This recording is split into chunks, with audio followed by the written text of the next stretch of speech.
할렐루야. 아멘. 오늘 수요일 하나님을 예배하는 날입니다. 우리 다 같이 마음을 모두 하나님 앞에 함께 기도함으로 하나님을 예배하도록 하겠습니다. 기도하겠습니다.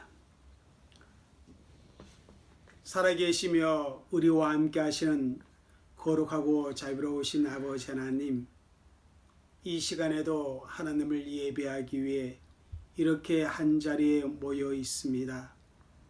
아버지 하나님, 우리가 드리는 이 예배를 하나님께서 온전히 흠양하여 주시옵시고, 이 예배를 통하여서 살아계신 우리 하나님을 이 시간 말씀을 통하여 찬양을 통하여 만나뵐 수 있는 귀한 은혜가 있도록 주님 역사하여 주옵소서.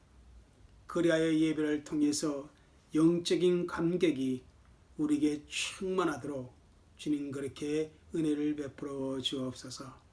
감사하며 예수님의 이름으로 기도 올려옵나이다. 아멘. 우리 찬송 84장, 통일 찬송가는 98장입니다.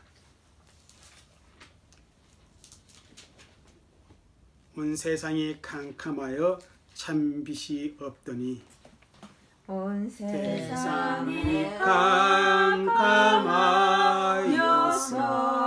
참빛이 없더니 그 빛나는 영광 나타나 온 세상 빛이 없네.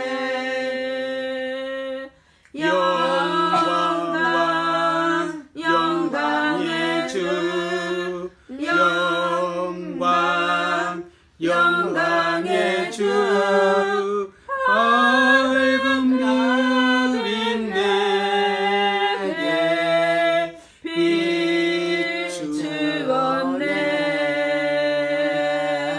영광 영광의 주, 영광 영광의 주, 이 세상의 빛은 오직 주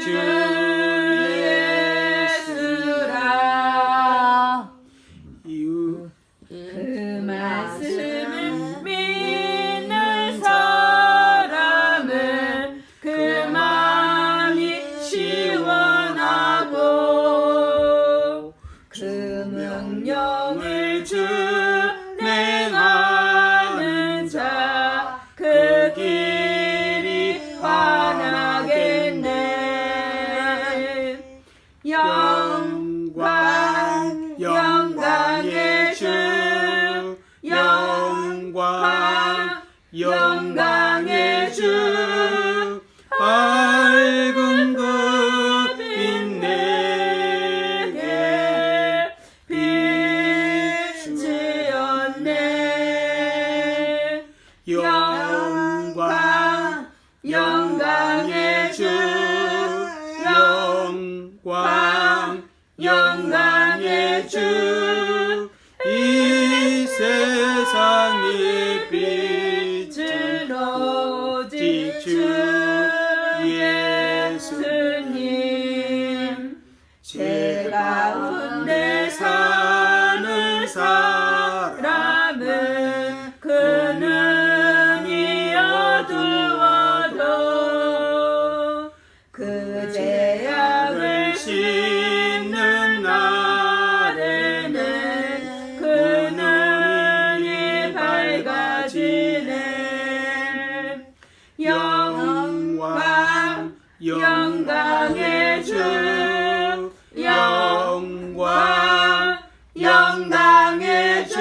259장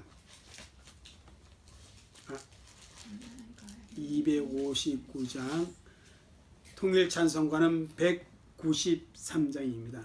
예수 십자가에 흘린 피로써 그대는 씻기어 있는가? 더러운 죄 해결하는 능력을 그대는 참으지 않은가? 예수의 보혈로 그대는 씻기어 있는가? 마음속에 여러 가지 죄악이 깨끗이 씻기어 있는가? 주 예수와 밤낮으로 늘 함께 그대는 행동을 하는가? 아무 때나 어디서나 그대는 십자가 붙들고 있는가?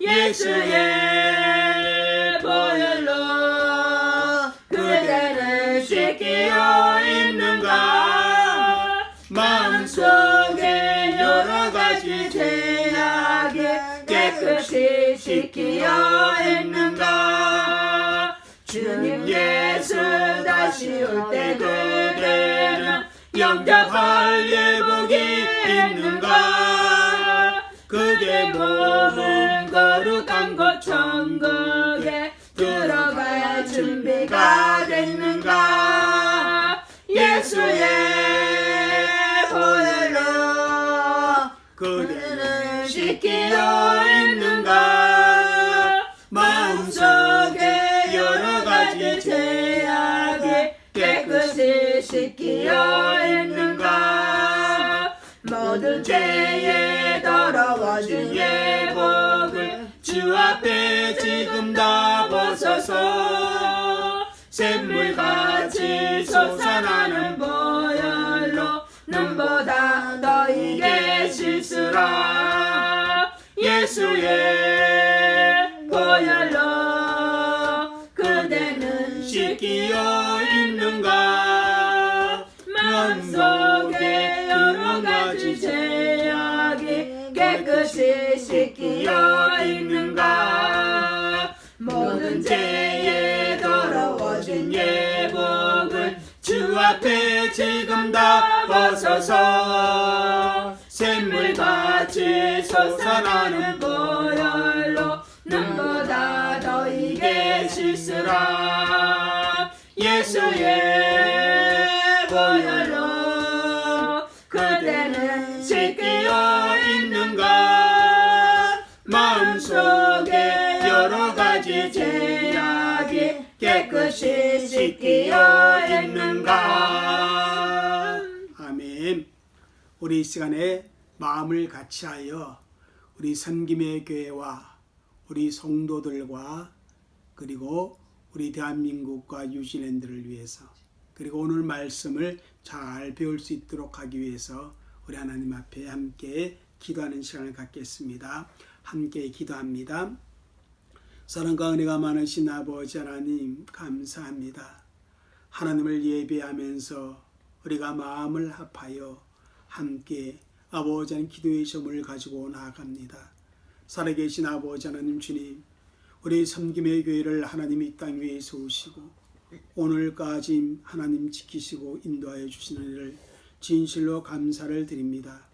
그러나 저희들이 너무나 부족하여서 교회를 잘 아버지 섬기지 못했던 것을 주님 긍휼히 여겨 주시고 아버지 하나님 교회가 정말 건강하게 하나님 앞에 세워지는 역사가 있도록 주님 도와주시고 하나님이 세우신 귀한 목적을 이룰 수 있는 우리 교회가 되어지도록 우리 성도가 성령이 하나 되게 하신 것으로 아버지 하나님 그 목적을 이루어갈 수 있도록 그래서 아버지 하나님 진정 가르치고 전파하며 치유와 섬김 있는 거룩한 신앙의 공동체로 하나님 앞에 세워지는 그런 은혜의 역사가 있도록 주님 도와주옵소서. 아버지 하나님 주님 정말 땅끝까지 주의 복음을 증거하는 일에 우리 섬김의 교회가 쓰임받을 수 있도록 하나님 역사하여 주시고 우리 섬김의 교회를 통해서 아버지 죽어있는 영혼들이 살아나는 역사 있게 하여 주시옵기를 주여 간절히 기도합니다. 아버지 하나님, 이 시간에 또 우리가 선교 협력하는 남태평양 선교회와 아버지 망고트리 교육선교 틈을 위해 기도합나니 아버지 하나님, 그 선교단체들을 통하여 하나님 나라가 더욱 이 땅 위에 견고하게 세워지는 그런 은혜의 역사가 있도록 주님 도와주시옵시고, 우리 사랑 또한 성도들 지체들 한 분 한 분 위에 주님 이 시간에 함께하여 주시옵소서. 혹 아버지 하나님 주님이시여 건강하지 못한 우리 교우들이 있습니까? 아버지 이 시간에 친히 찾아가시어서 주의 거룩한 손으로 안수하시고 치료하여 주시고 회복하여 주시어서 치료하시는 하나님의 은혜의 손길을 경험하는 우리 귀한 성도님들이 다 되게 하여 주시고 건강하게 주님 세워 주시옵기를 주여 간절히 바라옵고 원합나이다. 아버지 하나님 주님, 우리 성도님들이 마음의 소원을 갖고 있는 것들이 있는 줄 압니다. 그 모든 것들을 하나님께 간구하고 기도함으로 말미암아 응답받는 귀한 성도들이 되게 하여 주시고, 하시고자 하는 모든 일띠 위에 주님이 함께하여 주시어서 형통케 하는 은혜를 누리도록 주님 그렇게 역사하여 주시옵기를 주여 간절히 기도합나이다. 아버지 하나님 주님이시여 이 시간에 기도합니다. 우리 대한민국 땅을 긍휼히 여겨 주시고 주의 자비하심의 은혜를 다하여 주시옵소서. 아버지는 지금 정치적으로나 경제적으로나 사회적으로 너무나 어려운 시기에 있습니다.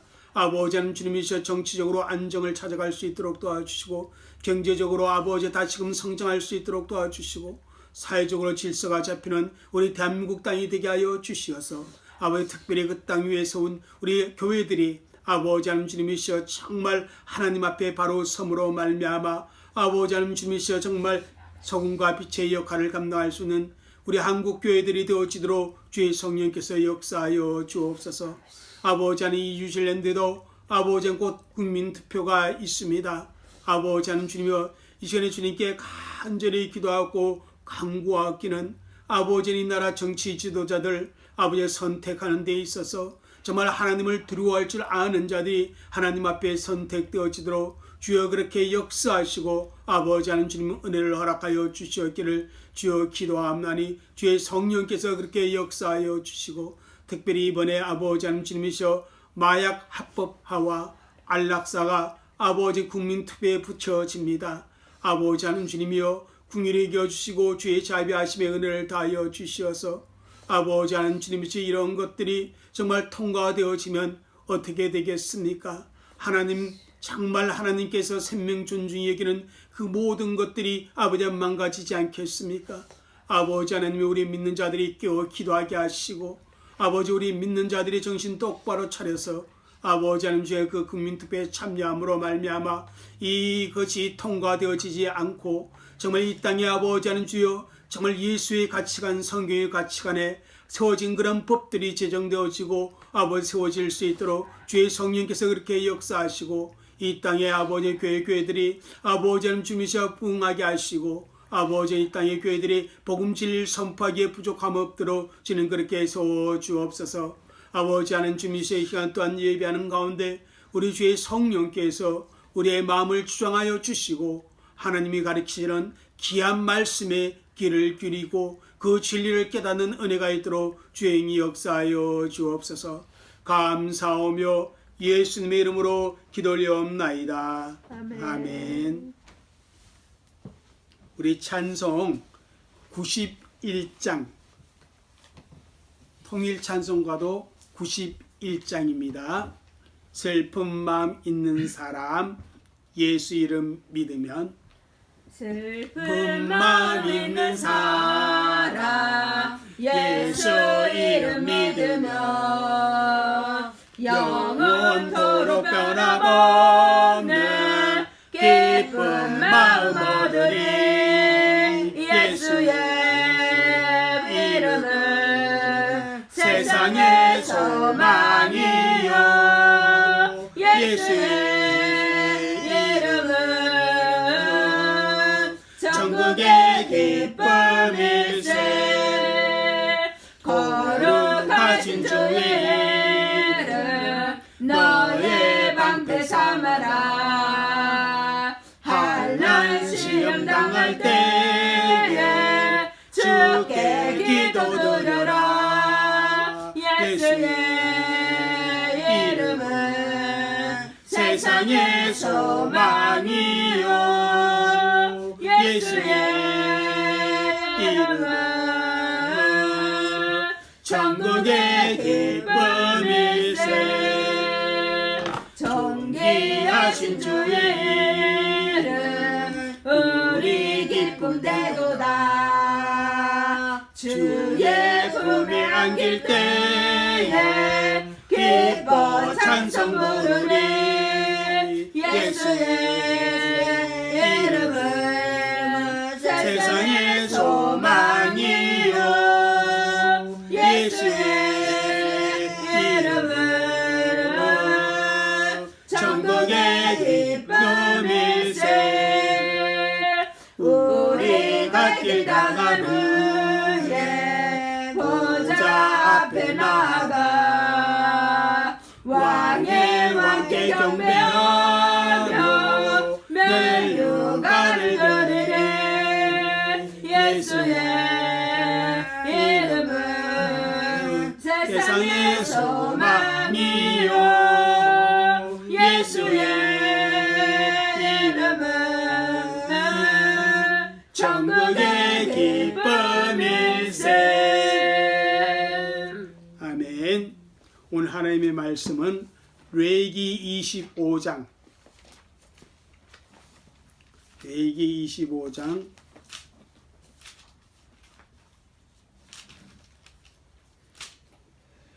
23절에서 28절입니다.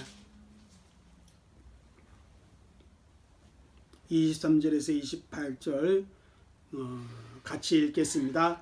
토지를 영구히 밟지 말 것은 토지는 다 내 것임이라. 너희는 거름이요 동거하는 자로서 나와 함께 있느니라. 너희의 기업에 온 땅에서 그 토지를 누리기를 허락할지니 만일 내 형제가 가난하여 그의 기업 중에 얼마를 팔았으면 그에게 가까운 기업 물을 자가 와서 그의 형제가 판 것을 물을 것이요 만일 그것을 물을 사람이 없고 자기가 부유하게 되어 물을 힘이 있으며 그 판 해에 개수하여 그 남은 값을 산자에게 주고 자기의 소유주로 돌릴 것이니라. 그러나 자기가 물을 힘이 없으면 그 판 것은 희년에 이르기까지 산자의 손에 있다가 희년에 이르러 돌아올지니 그것이 곧 그의 기업으로 돌아갈 것이니라. 아멘.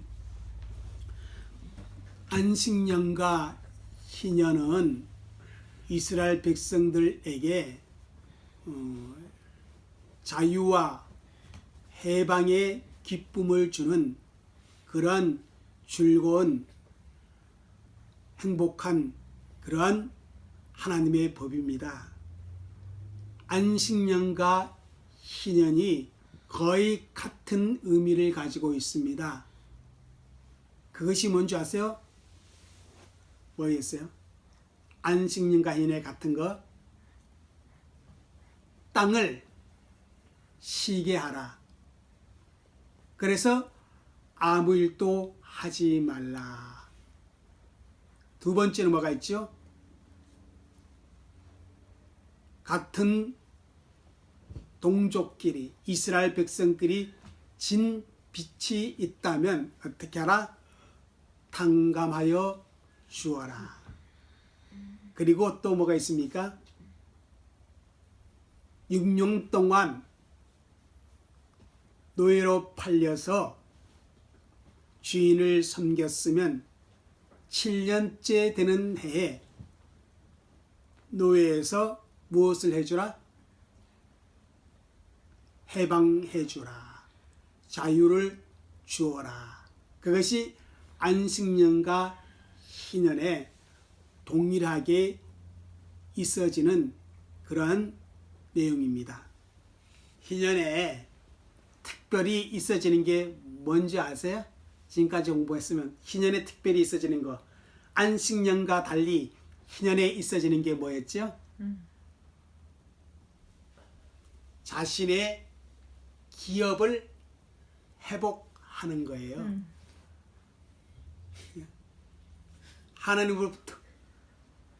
하나님으로부터 받은 기업의 땅을 내가 가난하여 생계를 위해 어쩔 수 없이 팔았다면 희년이 되는 해에 어떻게 돼요? 그것을 도로 찾을 수 있는 내 기업으로 돌아오는 그런 은혜를 누리는 것이 희년의 특징 중에 하나입니다.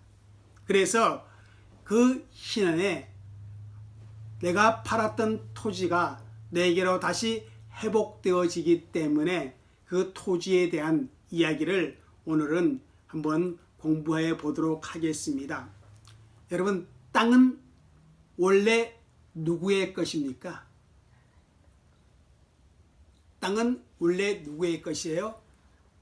왜 이스라엘 백성들에게 안식년에 땅을 쉬게 하라 명하셨는가 하면 땅의 주인은 누구임을 깨닫도록 하기 위해서, 누구임을 기억하게 하도록 하기 위해서 바로 하나님이 땅의 주인임을 기억하도록 하기 위해서라는 것입니다. 한번 오늘 23절 말씀 읽겠습니다. 토지를 영구히 팔지 말 것은 토지는 다 내 것임이라. 너희는 거류민이여 동거하는 자로서 나와 함께 있느니라. 여기 보면 토지를 영구히 팔지 말라. 그렇게 지금 하나님이 말씀하고 있습니다. 이 말은 하나님이 기업으로 준 그 땅에 대한 자신의 소유권을 어떻게 하자?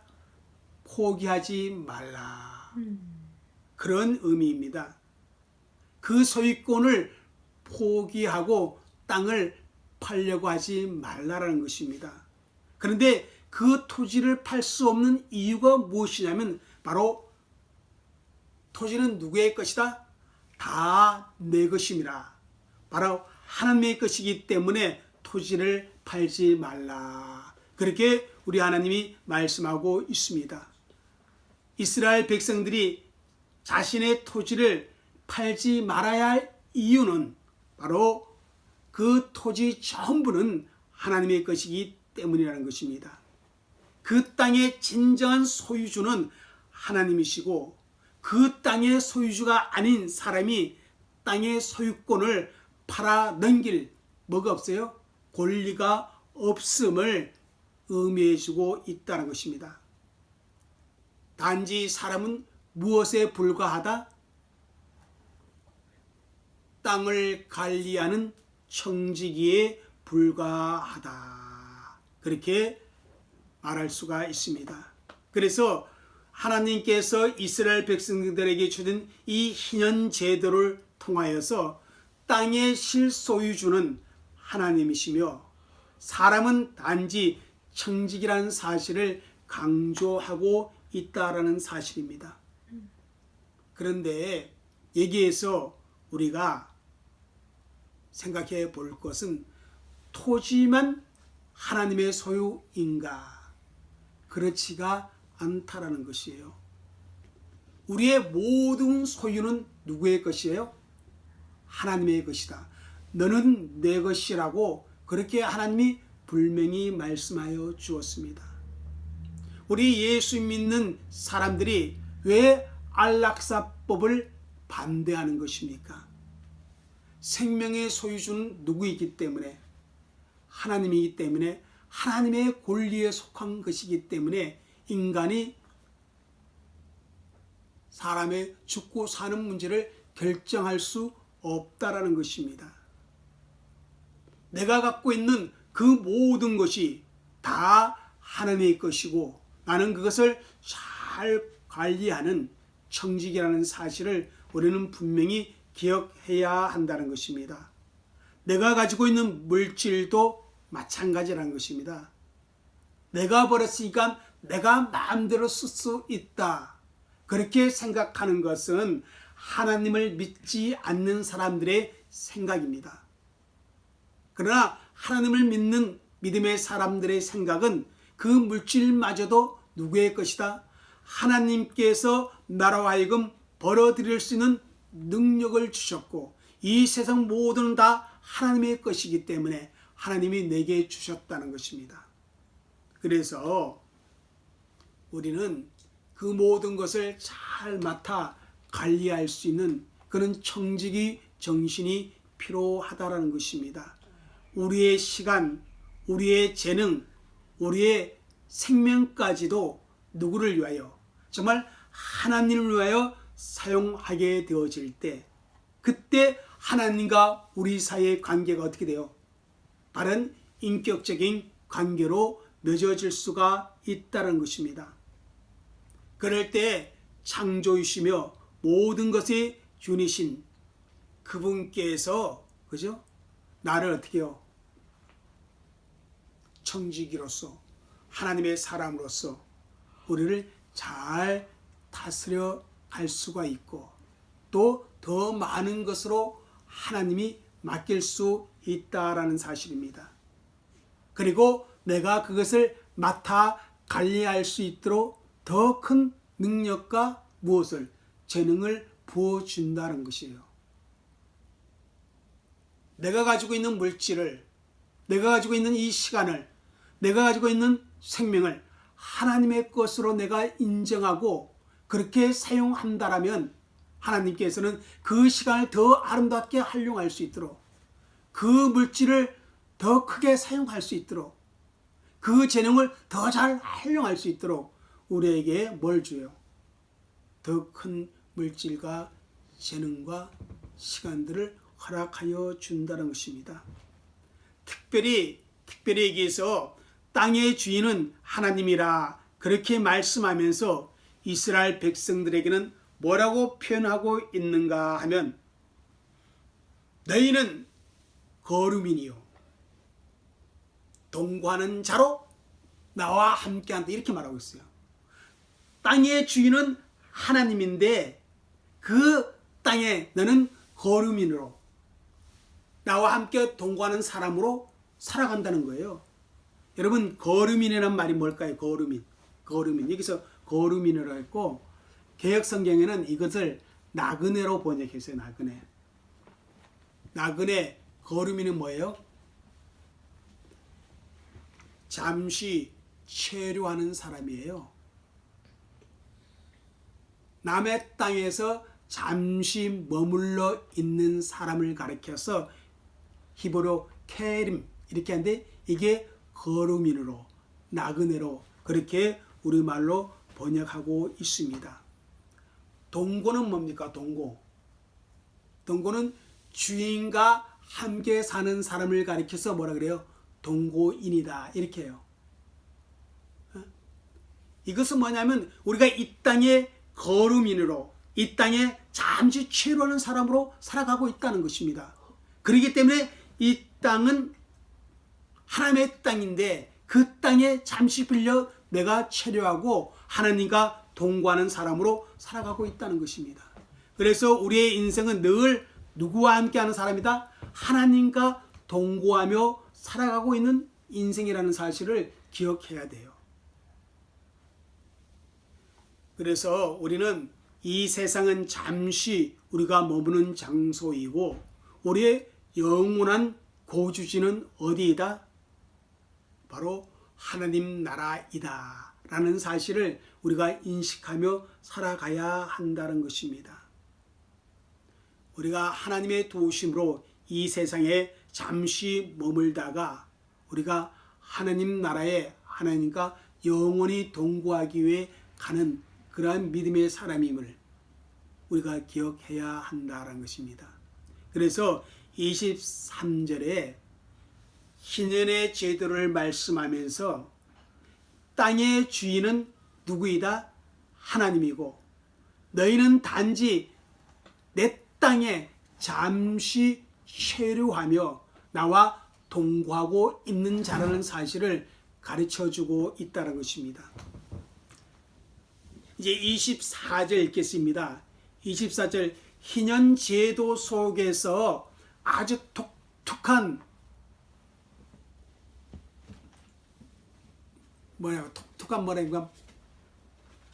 제도가 있는데, 희년 속에 독특한 제도가 있는데 그게 뭐냐? 무르기 제도입니다. 무르기. 한번 볼까요? 24절 한번 읽어볼까요? 시작. 너희 기업이 온 땅에서 그 토지의 무르기를 허락할지니. 여러분, 이 너의 기업이란 이 말이 참 중요한데 이스라엘 백성들이 그 땅의 진정한 소유자가 아니라 하나님 백성 된 자로서 하나님의 소유를 이스라엘 백성들이 뭐한다? 공유한다. 그런 뜻에서 기업이란 말이에요. 기업. 그러니까 하나님이 주신 것이라는 거예요. 이스라엘 백성들에게 하나님께서 가나안 땅을 기업으로 주신 것이다. 그 말이에요. 그죠? 근데 그 기업의 온 땅에서 가나안 온 땅에서 토지 무르기를 허락할지니 이렇게 나오고 있어요. 여기서 무엇을 말하는 것은 무르기란 말은 이런 말이에요. 내가 팔았던 땅을 다시금 내가 값을 지불하고 되찾다.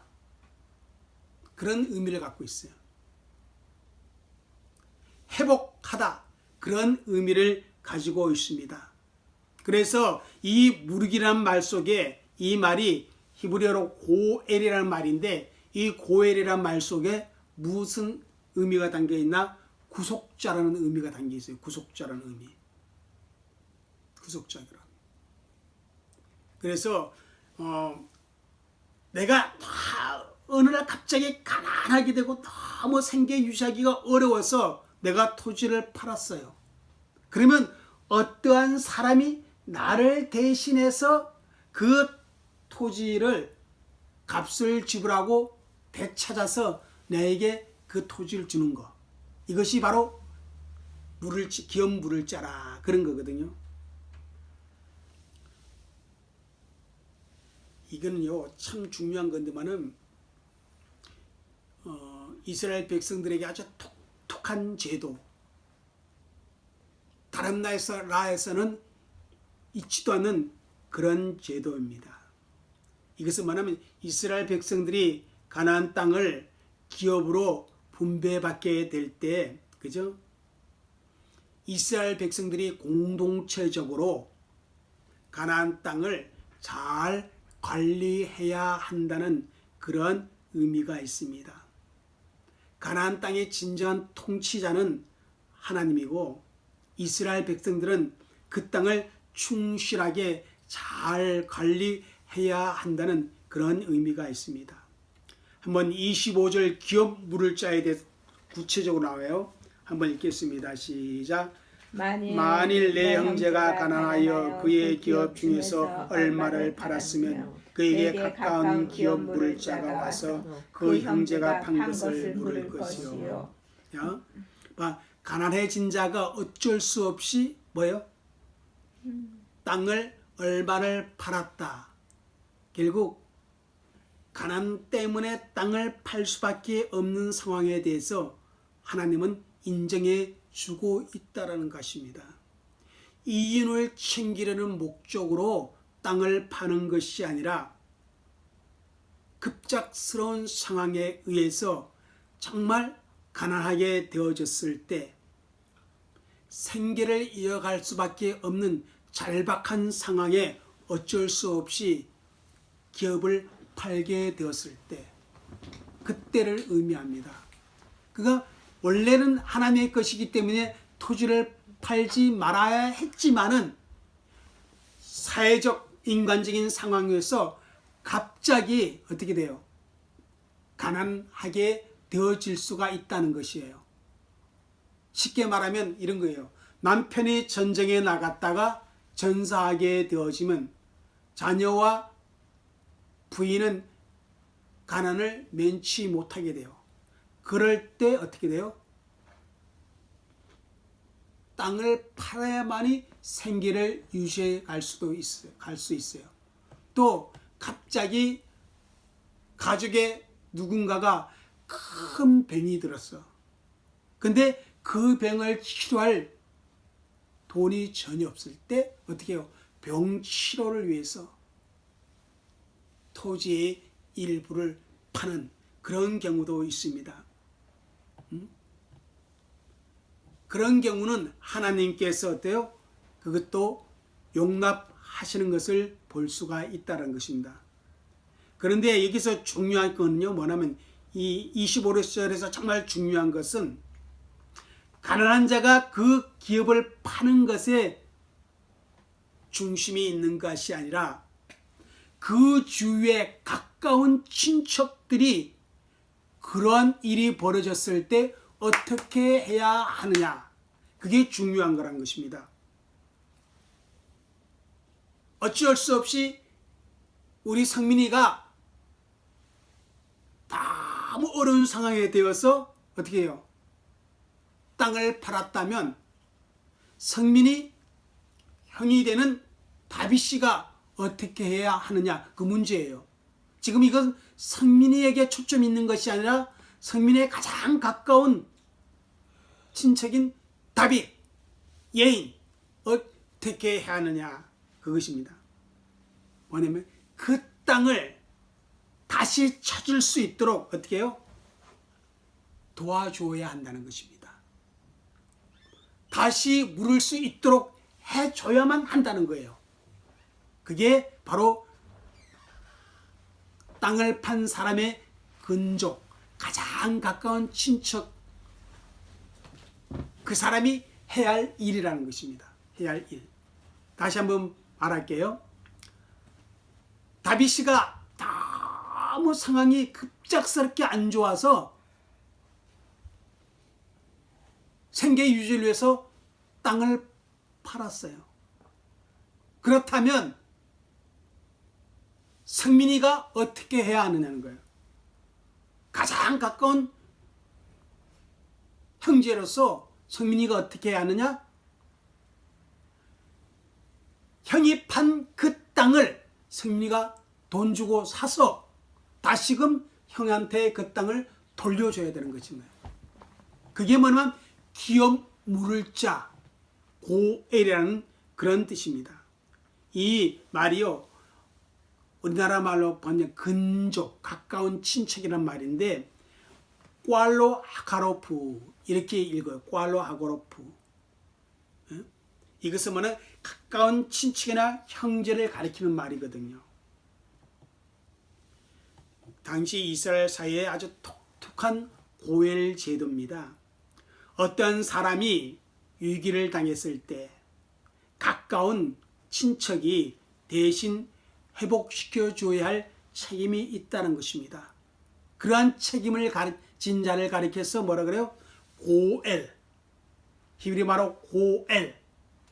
그리고 이것을 또 다른 말로 우리나라 말로 번역하면 구속자, 그런 뜻입니다. 그러니까 기업을 물을 자, 고엘. 이것을 또 다른 말로 표현하면 구속자, 그러한 뜻이 있습니다. 그래서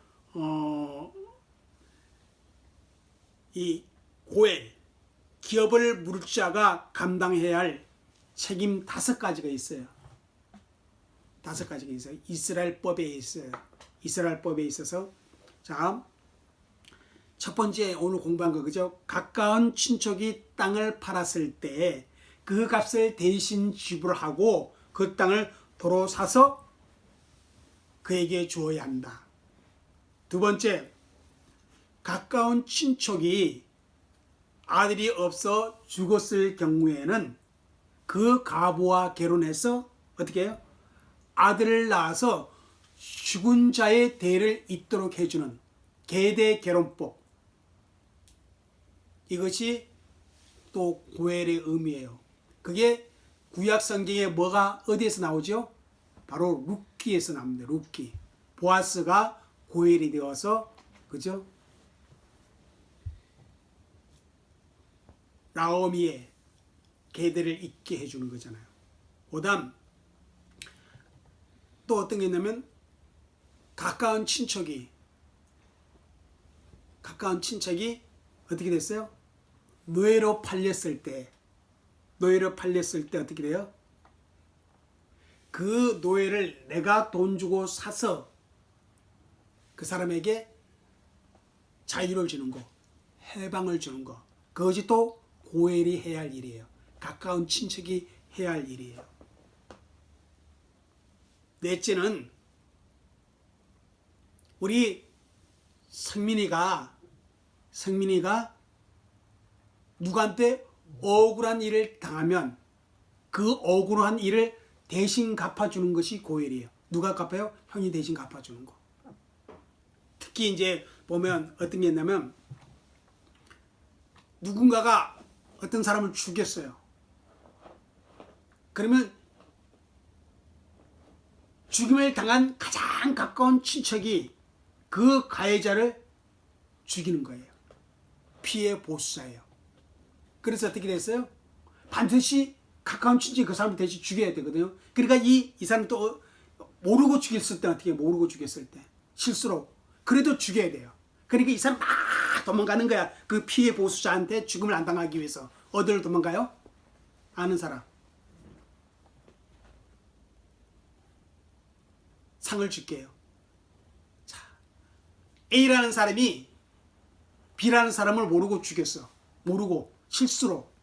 그러니까 B의 친척 C가 A를 죽여야만 해. 그런데 이 A는 죽음을 피하기 위해서 아니 반드시 죽여야 되니까 언제든지 죽이는 길을 찾거든. 그러니까 이 A가 막 도망을 가. 어디로 도망간 줄 아세요? 살 수 있는 방법 딱 한 가지밖에 없어요. 어디로 도망가야 돼? 어디로 도망가요? 이스라엘? 에? 도피성 들어봤어요? 도피성? 예. 그래서 도피성이 있는 거야. 도피성으로 도망을 갑니다. 그다음 다섯째는 어떤 건 줄 아세요? 다섯째는 또 하나 있는데 뭐래? 가까운 사람이 죄를 범했을 때, 자기 친척 중에 가까운 사람이 죄를 범했을 때 대신 어떻게 해요? 그 죄값을 치르는 거예요. 그러니까 성민이가 어디 가서 돈 1억을 갖고 왔어. 그리고 그걸 도둑질해 갖고 왔어. 그러면 성민이는 그 1억을 갚을 능력이 없어. 그럼 죄값을 치러야 되는데 다윗이가 내가 성민이 대신 감옥에 10년 갔다 오겠습니다. 아니면 내가 1억 갖겠습니다. 이렇게 하는 거. 이게 바로 고엘이에요. 고엘. 여러분 이 이스라엘에서 아주 독특한 이 고엘 제도가요. 결국 누구를 의미하고 있는 줄 아세요? 우리의 고엘자 되시는 누구예요? 예수님을 상징하고 있다는 사실입니다. 상징하고 있다는 것입니다. 예수님의 말로 이 땅에 오셔서 진정한 우리의 고엘이 되어 주셨어요. 우리의 죄값을 누가 탕감시켜 줬죠? 네? 예수님이 탕감시켜 주셨어요. 우리가 죄의 노예로 살았는데, 그죠? 거기서 누가 우리를 해방시켜 주셨어요? 예수님이 우리를 해방시켜 주셨어요. 우리가 무엇을 잃어버렸어요? 우리가 천국을 잃어버렸어요. 하나님 나라를 잃어버렸어요. 그런데 누가 와서 예수님이 와서 우리로 하여금 하나님 나라를 기업으로 받을 수 있도록 회복시켜 주셨어요. 우리가 사탄들이 막 팍팍 어떻게 됐어요? 사탄한테 팍팍 당해서 죄와 허물로 죽었어요. 근데 누가 대신 복수를 해줬죠? 예수님께서 대신 복수를 해줬어요. 그리고 십자가로 우리를 회복시켜 줬어요. 또 하나 마지막, 우리가 어떻게 됐어요? 예수님께서 저와 여러분을 대신해서 십자가에 못 박혀 죽고 부활하심으로 말미암아 우리가 무엇이 되는 권세를 얻었죠? 하나님을 무엇으로 부르는? 아바 아버지로 하나님의 아들이 되는 하나님의 자녀로 어떻게 해요? 회복시켜 줬다는 것입니다. 하나님께서 예수님을 우리에게 보내주셔서 우리로 하여금 그죠? 모든 것을 회복시키는 고엘로 세우셨다. 구속자로 세우셨다는 것입니다. 예수님이 우리의 고엘이 된 것처럼 자신을 희생하셔 자신의 전부를 들여서 우리의 고엘이 된 것처럼 하나님은 우리도 이 세상에서 고엘의 삶을 살아가기를 원한다는 거예요. 그게 중요한 거예요.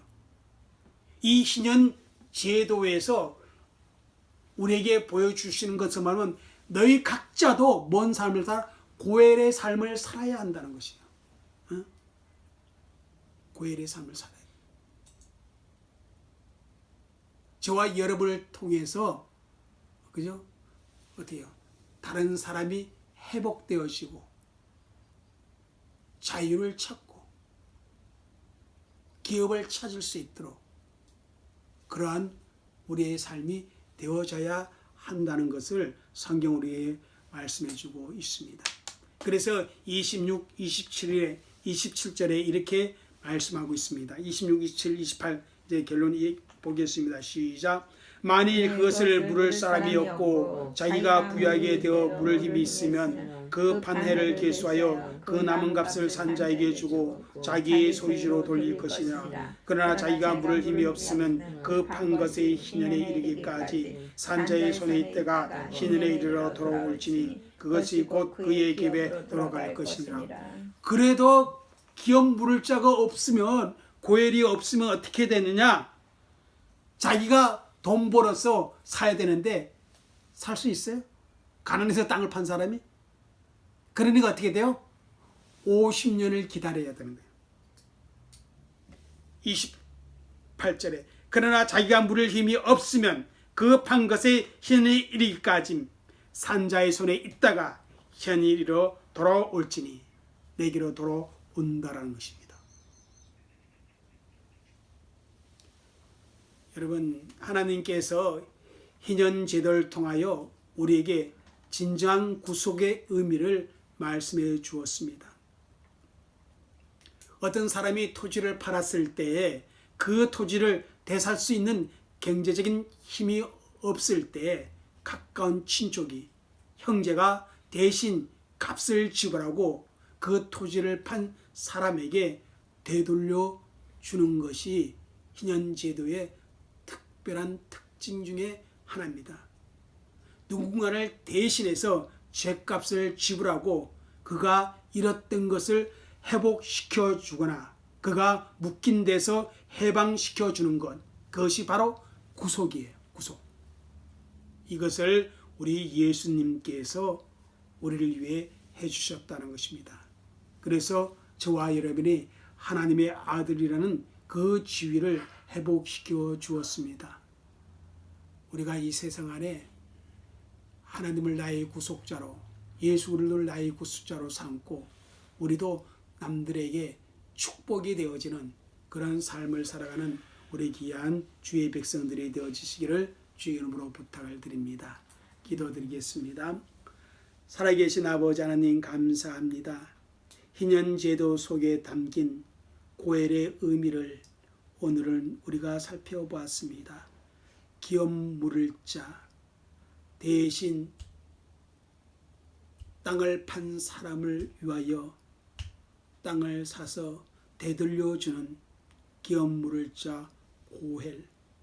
아버지 하나님, 진정 그 고엘은 우리 예수님이었음을 다시 한번 깨닫게 하시고 우리가 이 세상을 살아가는데 우리 예수님을 법받아 그런 고엘의 삶을 우리가 살아갈 수 있도록 나를 통하여서 한 사람이 회복되어지고 나를 통하여서 하나님 나라의 기업을 상속받는 자의 자리에 들어갈 수 있는 통로가 되는 그런 은혜의 삶을 우리가 누릴 수 있도록 주님 그렇게 도와주옵소서. 감사합니다. 희년의 진정한 의미를 우리가 이 땅에서 누리면서 아버지 많은 사람들에게 아버지는 주며 축복이 되어지는 그런 하나님의 가정, 하나님의 자녀들이 다 되게 하여 주옵소서. 감사하며 예수님의 이름으로 기도 올리옵나이다. 아멘.